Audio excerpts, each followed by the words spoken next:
استفاق ایک سے زیادہ لوگوں کا انتخاب کرنے کے لیے لفظ استفاق استعمال ہوتا ہے. اور جب ساری چیز آ کر ایک محور پہ آ جاتی ہے، ایک مرکز پہ آ جاتی ہے، تو وہاں استفاق استعمال نہیں ہوتا. اللہ نے آدم سے لے کے عیسیٰ تک سارے نبیوں کو استفاق کہا، لیکن جب رحمت للعالمین آئے تو ان کو مصطفیٰ کہا. اس کا مطلب یہ ہے استفاق اور ہے، مصطفیٰ اور ہے. استفاق قبیلے کا ہے، علاقے کا ہے، خاندان کا ہے، لیکن یہ عالمین کے لیے بن کے آیا ہے. یہ ایک ہی ہوگا جس کو مصطفیٰ کہا جاتا ہے. یہ سید المرسلین ہیں، یہ وہ ہیں کہ جو شافع محشر ہیں، یہ وہ ہیں کہ جو اللہ کے محبوب بندے ہیں، یہ خیر البشر ہیں، یہ اول مخلوق پروردگار ہیں، جن کی وجہ سے پوری کائنات کو خلق کیا ہے. ان کو اللہ نے مصطفیٰ کہہ کے آواز دی ہے، مصطفیٰ. اور وہ مصطفیٰ اگر یہ کہتے ہوئے نظر آئیں کہ اولنا محمد، اوسطنا محمد، اور کلنا محمد، یا لفظوں کو بدل کے یہ کہا جائے کہ ہمارے رسول یہ ارشاد فرما رہے ہیں کہ اولنا مصطفیٰ، اوسطنا مصطفیٰ، آخرنا مصطفیٰ، کلنا مصطفیٰ، سزا دے دے محمد.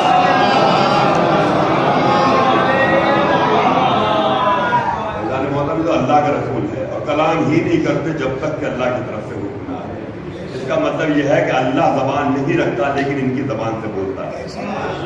بس جو رسول بول رہے ہیں سمجھیے اللہ بول رہا ہے. جو رسول بول رہے ہیں، رسول دیکھیے کیا کیا بول رہے ہیں. رسول ان کا ہر عمل رسالت ہے. اللہ نے تو قرآن میں اعلان کر دیا وما محمد الا رسول، محمد کچھ نہیں ہے سوائے اس کے کہ وہ رسول ہے، کچھ نہیں ہے. ان کا ہر عمل رسالت ہے. بیٹھے ہیں تو رسالت ہے، کھڑے ہو جائیں تو رسالت ہے، محراب میں آئیں تو رسالت ہے، میدان میں ہو تو رسالت ہے، کسی سے مصافحہ کرتے ہو تو رسالت ہے، کسی کے سلام کا جواب دے رہے ہیں تو رسالت ہے، کسی کا سلام کا جواب نہیں دے رہے ہیں تو رسالت ہے، کسی کو پہلو میں بٹھا رہے ہیں تو رسالت ہے، کسی کو بدن سے بھگا دے رہے ہیں تو رسالت ہے. یہ تو عمل رسالت ہے. ان کا ہر عمل رسالت ہے. اور یہ ایسے محبوب ترین بندے جن کے صدقے میں کائنات کو خلق. یہ ذرہ ذرہ، یہ آج جو آفتاب اور مہتاب کی چمک ہے یہ ان کے صدقے میں ہے. یہ زمین پہ جو ہم لوگ چل رہے ہیں یہ ان کے صدقے میں ہے. یہ نہیں تو کچھ بھی نہیں.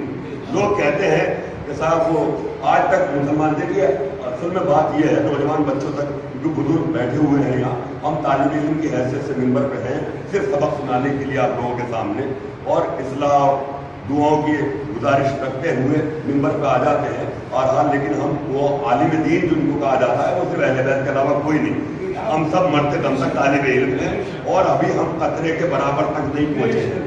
ہم نے محسوس بھی نہیں کیا کہ علم کیا ہوتا ہے.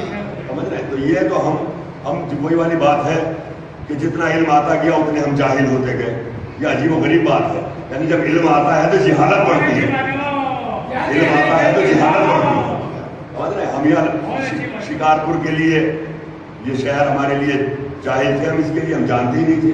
لیکن جب شکارپور میں اسٹیشن میں پہنچے تو شکارپور سے تو عالم ہوئے کہ شکارپور کو جانا، لیکن یہاں پہنچے تو یہاں بہت سارے محلے ہیں، بہت سارے لوگ رہتے ہیں، الگ الگ خاندان لوگ رہتے ہیں، ان سب کے جاہل ہو گئے. یعنی ایک علم آیا ہو کے جاہل.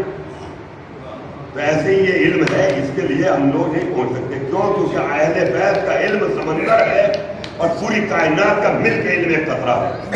تو جب پوری کائنات کا مل کے ایک قطرہ علم ہوگا تو اس میں ہماری کہاں گنجائش ہوگی. صلوات حضرات دیجیے.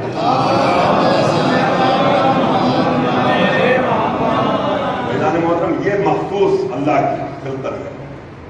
رسول معراج میں آج مسلمانوں کی جو بری حالت ہے، بالکل تمام مسلمانوں کے لیے غور و فکر کا مقام ہے کہ بھائی ایک مدر ٹریسا ہوئی، انہوں نے اسلام کا صرف ایک پوائنٹ فالو کیا کہ خدمت خلق، بیماروں کی عیادت، صرف ایک ہی پوائنٹ کے لیے.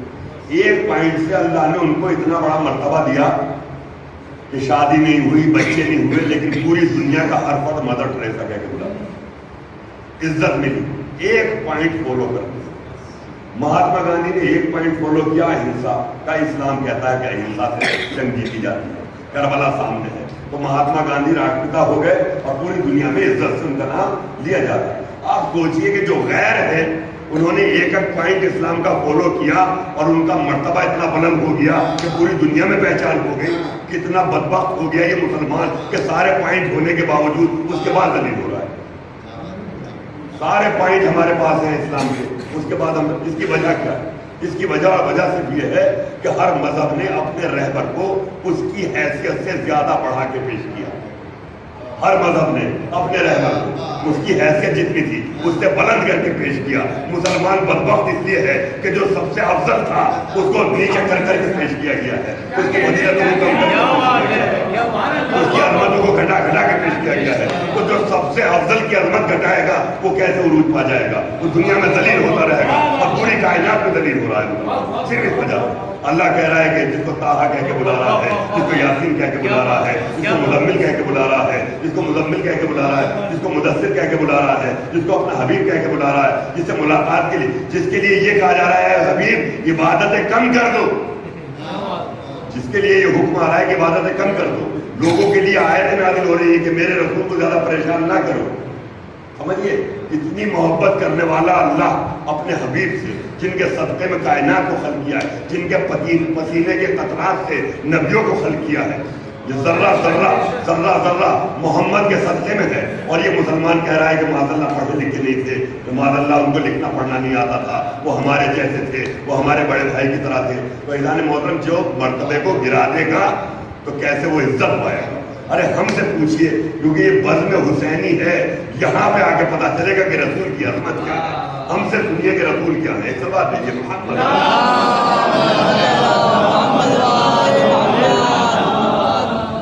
رسول کی عظمت کو سمجھیے. ایذان محترم, ہمارا پسینہ اس کی کوئی اہمیت نہیں ہے. انسان پہلو میں بیٹھنا پسند نہیں کرے گا پسینے سے دعا, لیکن رسول کا پسینہ, ان کے پسینے کے قطرے سے اللہ نے نبیوں کی خلقت دی. ہمارے پسینے کی بو کوئی اہمیت نہیں رکھتی, رسول کے پسینے کی بو سے اللہ نے جنت کی خوشبوئیں پیدا کی. ہمارے لعاب کی کوئی حیثیت نہیں ہے, رسول کے لعاب سے جنت کی نہریں جاری ہو گئی. یہ پوری دنیا جو نظام چل رہا ہے یہ محمد کے وجود سے ہے, محمد کے وجود سے ہے. اور جب یہ معراج پہ گئے, آپ سمجھیے بھائی ایسے ہی ہے نا معراج پہ جانا کہ زنجیریں در ہلتی رہی, بستر گرم رہا, وضو کا پانی بہتا رہا, رسول گئے اور آ گئے. لیکن ایسا تو نہیں ہوا نا. اللہ کو ایک مزاج سمجھانا تھا, اور وہ یہ تھا کہ رسول 13 سال معراج میں رہے. 13 سال. ابھی بات سمجھ میں ہی نہیں آئی تو مولا کائنات خطبہ دے رہے ہیں مسجد نبوی میں بیٹھے ہوئے کہ 13 سال رسول معراج پہ گئے.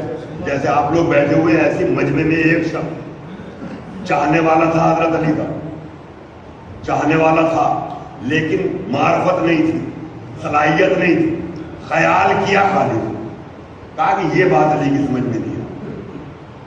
صرف سوچا, زبان سے نہیں کہا, خیال کیا کہ یہ بات میری سمجھ میں نہیں آ رہی ہے کہ کوئی بندہ چاہے اور آ بھی جائے, بستر بھی گرم رہے, پانی بھی بہتا رہے, زنجیر بھی ہلتی رہے, اور وہ 13 سال گزارا ہے, اور وہ اس بزم سے اٹھ کر اپنے گھر ان کے لعاب سے سرونی کا دعویٰ کر رہا ہے.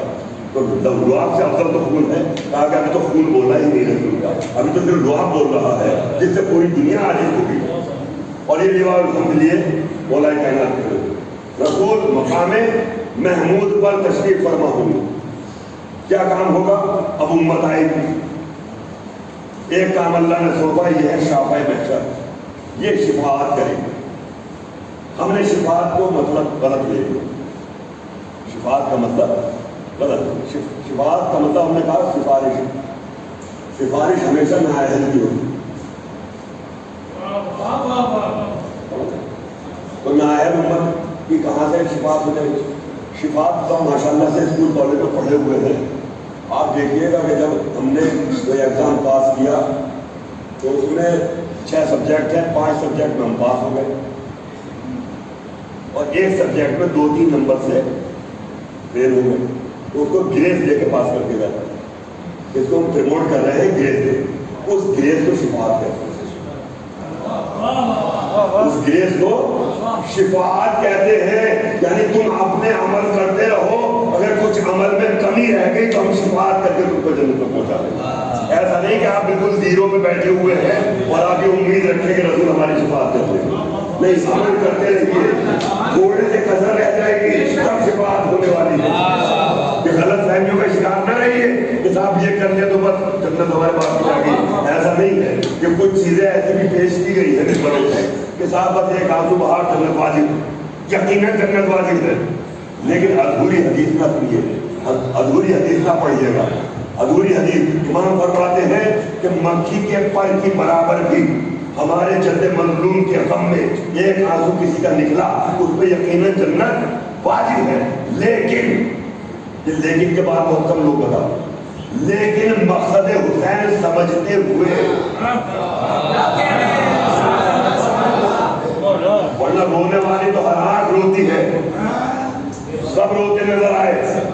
ارے امام کا غم تو بہت بڑا ہے، ہم اپنا پرسنل غم بھی کوئی کسی کو بتاتا ہے تو اس کے مسائل سن کے رونے لگتا ہے. لوگ انسان کا دل تو ایسا ہے کہ امام کے مسائل ایسے ویسے مسائل تو نہیں. مقصد حسین سمجھیے کہ مقصد حسین کیا ہے. یہ انجمن آج ہے، یہ ماتمدار آج ہے، یہ ماتم کر رہے ہیں. اگر 1000 ہاتھ سینے پہ پڑ رہے تھے اور ایک بھی ہاتھ مقصد حسین سمجھتے ہوئے ہے تو وہ ایک ہاتھ قبول ہو جائے گا. یہ سجدے کر رہے ہیں، یہ سب سے افضل سجدہ خاک شفا میں کیوں؟ تاکہ سامنے سجدگا خاک شفا کربلا.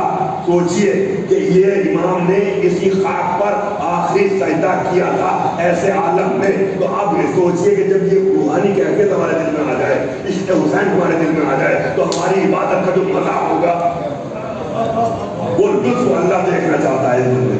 اس لیے سب سے افضل سجدہ خاک شفا پر ہے. تاکہ خاک شفا کو دیکھیے، اس میں خون حسین ہے ملا ہوا، اس میں ہم سجدہ کر رہے ہیں. ہم دنیا میں ہندوستان میں رہتے ہوئے بھی کربلا کی سرزمین پر سجدہ کر رہے ہیں. اپنے آپ کو سوچیے کہ ہم کربلا میں موجود ہیں. یہ اتنی فضیلت اور افضلیت اس معاملات میں ہے. تو اعزاز محترم شاہ بھائی محشر ہوں گے، کہاں ہوں گے بیٹھے ہوئے؟ مقام محمود. محمود کس کا نام ہے؟ اللہ. محمود نام ہے اللہ کا، محمد نام ہے بندے کا. اور خبر، محمود نام ہے اللہ کا، محمد نام ہے بندے کا. ذرا معنی دونوں کے بتائیے کیا ہے؟ محمود کے معنی ہے کم تعریف والا. محمود کے معنی ہے کم تعریف والا. محمد کے معنی ہے زیادہ تعریف والا. اب آپ فتویٰ لگائیں گے کہ مولانا کو غلو کر دیا، بندے کو اللہ سے افضل کر دیا. اللہ کم تعریف والا اور بندہ زیادہ تعریف والا. اب بات جب تک سمجھ میں نہیں آئے گی جب تک تو غلو ہی ہے. جب تک تو غلو ہے. یہ تو کیا ہے؟ بندہ افضل اور اللہ کو آپ نے اللہ سے، تو بندے کو جو ہے اللہ سے افضل بنا دیا. نہیں، محمود وہ اس لیے ہے کہ ہر ذرہ ذرہ، ہر مخلوق اللہ کی حمد و ثنا کرتی ہے. وہ اللہ اتنا بلند ہے، اتنا بڑا ہے کہ سب مل کے اس کی تعریف قیامت تک کرتے رہے، لیکن پھر بھی کم تعریف ہوگی کیونکہ وہ اتنا عظیم ہے. سب مل کے اس کی تعریف کرے پھر بھی کم ہوگی. وہ بڑا ہے آپ کی تعریف. پورا قرآن پڑھ لیجئے، پوری حمد و ثنا کر لیجئے، پھر بھی کم تعریف ہے. نمازیں پڑھ لیجئے، پھر بھی کم تعریف ہے. آپ نماز میں نیت کی اور آپ نے کیا کہا؟ اللہ اکبر. اللہ بہت بڑا ہے، اللہ بہت بڑا ہے. اس کے بعد سورہ حمد پڑھی، اللہ کی حمد و ثنا ہوئی، اس کی توحید کا اقرار کیا، سورہ قل اللہ پڑھی، اس کے لیے رکوع کیا، اس کی عظمت کا اقرار کیا، اس کے لیے سجدہ کیا، اس کے اعلیٰ ہونے کا اقرار کیا، تشہد پڑھا، اس کی شہادت دی. سارے عمل کرنے کے بعد جب نماز سے فارغ ہوئے تو آپ نے 3 بار کہا اللہ اکبر، اللہ اکبر، اللہ اکبر. یعنی آپ یہ اعلان کر رہے ہیں کہ جو حمد و ثنا ہم نے اپنے پروردگار کی اس نماز میں کی ہے اس سے کہیں بڑا ہے، اس سے کہیں بڑا ہے، اس سے کہیں بڑا ہے. یہ اعلان ہے ہمارا. تو اللہ اس لیے محمود ہے کہ ساری کائنات مل کے اس کی تعریف کرے، پھر بھی اس کی تعریف کم ہو، اس لیے وہ کم تعریف والا. اور محمد زیادہ تعریف والا کیوں؟ جس کی حمد و ثنا، جس کی تعریف خود پروردگار کرتا ہو وہ زیادہ تعریف والا کہتا ہے. محمد